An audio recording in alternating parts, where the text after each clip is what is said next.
নিঃসন্দেহে এই মুহূর্তে বিশ্ব রাজনীতির অন্যতম আলোচিত বিষয় হল যুক্তরাষ্ট্র ও ইসরায়েলের সাথে ইরানের সংঘর্ষ। আর এই দ্বন্দ্বের পেছনে একমাত্র কারণ তা হল ইরানের পারমাণবিক কর্মসূচি। মূল বিষয় হলো ইরানকে কোনোভাবে পারমাণবিক অস্ত্রের মালিক হতে দেবে না যুক্তরাষ্ট্র। কিন্তু সবথেকে অবাক করা তথ্য হলো এই যুক্তরাষ্ট্রের হাত ধরেই শুরু হয়েছিল ইরানের পরমাণু কর্মসূচি। কিন্তু কিভাবে, কেনই বা যুক্তরাষ্ট্র সম্পূর্ণ 180 ডিগ্রি ঘুরে সেই ইরানের পরমাণু স্থাপনায় হামলা করল?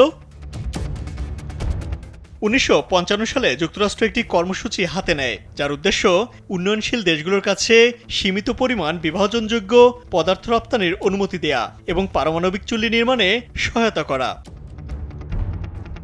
এই কর্মসূচির প্রথম উপকারভোগী ছিল ভারত। এরপর একে একে দক্ষিণ আফ্রিকা, ইসরায়েল, তুরস্ক, Pakistan, Portugal, Greece, Spain, Argentina, Brazil এবং ইরান এই দেশগুলো যুক্তরাষ্ট্রের পারমাণবিক সহায়তা পেতে শুরু করে।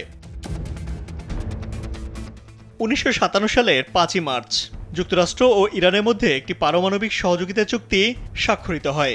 তখন ইরান শাসন করছিলেন Shah Mohammad Reza পাহলভি। Atoms for piece উদ্যোগের আওতায় এই চুক্তি ইরানের পারমাণবিক কর্মসূচির ভিত্তি স্থাপন করে। ওয়াশিংটনের দৃষ্টিতে ঠান্ডা যুদ্ধের প্রেক্ষাপটে ইরান ছিল একটি কৌশলগত সম্পদ।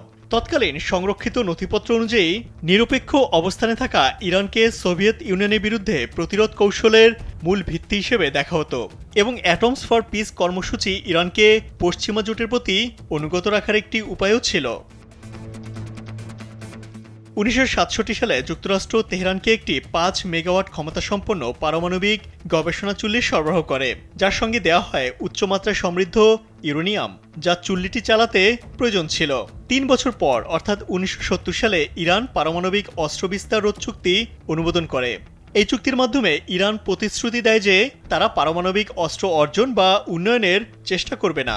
তবে এই চুক্তি ও ওয়াশিংটন তেহরানের পারমাণবিক সহযোগিতা খুব বেশি দিন স্থায়ী হয়নি। 1979 সালে ইরানে ইসলামী বিপ্লবের বিজয়ের পর সবকিছু বন্ধ হয়ে যায়, কিন্তু এর প্রভাব থেকে যায় দীর্ঘকাল। যদিও প্রথম দিকে আয়াতুল্লাহ রুহুল্লাহ খোমেনির নেতৃত্বাধীন নতুন ইসলামী সরকার শাহের পারমাণবিক প্রকল্পগুলো সরাসরি প্রত্যাখ্যান করে। সে সময় এই খাতে প্রশিক্ষণপ্রাপ্ত বহু অধ্যাপক দেশ ছেড়ে পালিয়েও যান।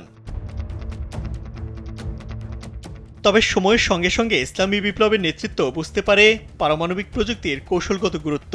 তারা শুধু দেশত্যাগী বিশেষজ্ঞদের ফিরিয়ে আনার চেষ্টাই করেনি, বরং নিজস্ব গোপন পারমাণবিক কর্মসূচি শুরুও করে। বিশ্বজুড়ে আন্তর্জাতিক রাজনীতির খেলায় যুক্তরাষ্ট্র বরাবরই পক্ষপাতের ভূমিকায় থেকেছে। ইসরায়েল গোপনে গোপনে পারমাণবিক বোমা তৈরি করে ফেলল, কিন্তু তা দেখেও চোখ বন্ধ করে রেখেছিল যুক্তরাষ্ট্র। অন্যদিকে ইরানের বেলায় সম্পূর্ণ ভিন্ন চরিত্র দেখা যায় যুক্তরাষ্ট্রসহ পশ্চিমাদের। ইমতিয়াজ আহমেদ, কালবেলা।